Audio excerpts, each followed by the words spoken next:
ভারত শাসিত কাশ্মীরের পেহেলগাঁওয়ে সশস্ত্র প্রাণঘাতী হামলার জন্য পাকিস্তানকে দায়ী করেছে ভারত। এর পরিপ্রেক্ষিতে প্রতিবেশী দেশটির সঙ্গে সিন্ধু নদীর পানি বণ্টন চুক্তি স্থগিত এবং কূটনৈতিক মিশন কমিয়েছে নয়াদিল্লি। অভিযোগ অস্বীকার করে প্রতিশোধমূলক পদক্ষেপের ঘোষণা দিয়েছে ইসলামাবাদ। দুই পক্ষ থেকে ঘোষণা এসেছে দ্বিপক্ষীয় বাণিজ্য বন্ধ এবং ভিসা স্থগিতের। ভারত পাকিস্তানের মধ্যে প্রধান স্থল সীমান্ত ওয়াঘা আটারি ক্রসিং বন্ধ করে দিয়েছে উভয় দেশ। কিন্তু তথ্য উপাত্ত বলছে ভারত পাকিস্তানের বাণিজ্য সম্পর্ক 2019 সাল থেকেই স্থগিত।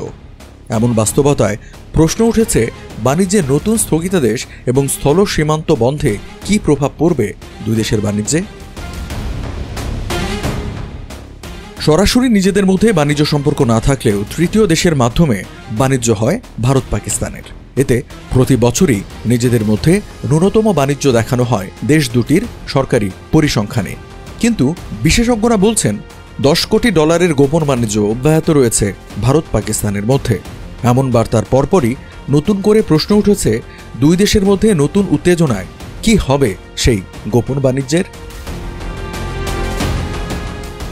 1947 সালে দেশভাগের পরই ভারত ও পাকিস্তানের মধ্যে বাণিজ্য শুরু হয়েছিল। 1996 সালে ইসলামাবাদকে মোস্ট ফেওয়ার্ড নেশন মর্যাদা প্রদান করে নয়াদিল্লি। এতে দুই দেশের মধ্যে বাণিজ্যের পরিমাণ বৃদ্ধি পায়।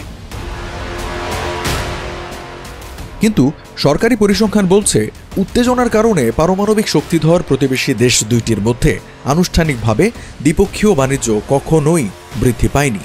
2017-18 অর্থ বছরে ভারত ও পাকিস্তানের মধ্যে মোট বাণিজ্য ছিল $2.41 বিলিয়ন, যা 2016-17 অর্থ বছরে ছিল $2.27 বিলিয়ন। 2024 সালে দ্বিপক্ষীয় বাণিজ্য নামে $1.2 বিলিয়ন।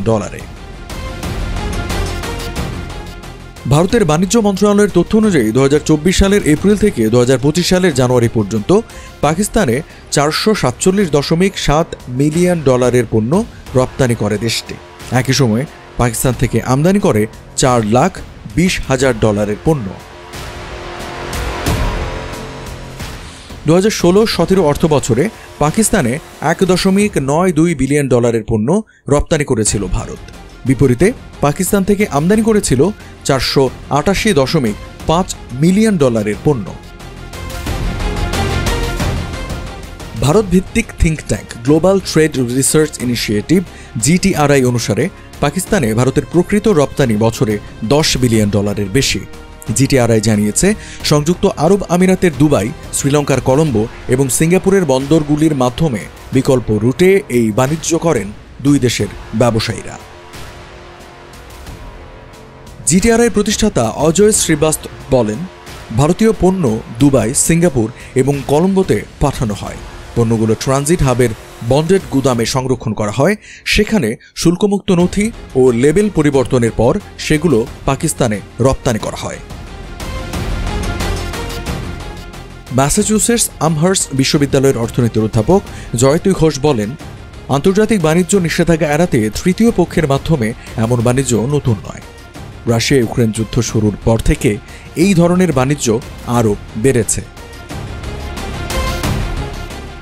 পেহেলগাঁওয়ে হামলার পর থেকে পাকিস্তানের সঙ্গে পরোক্ষ বাণিজ্যের তথ্য সংগ্রহ করছেন ভারতের সরকারি কর্মকর্তারা।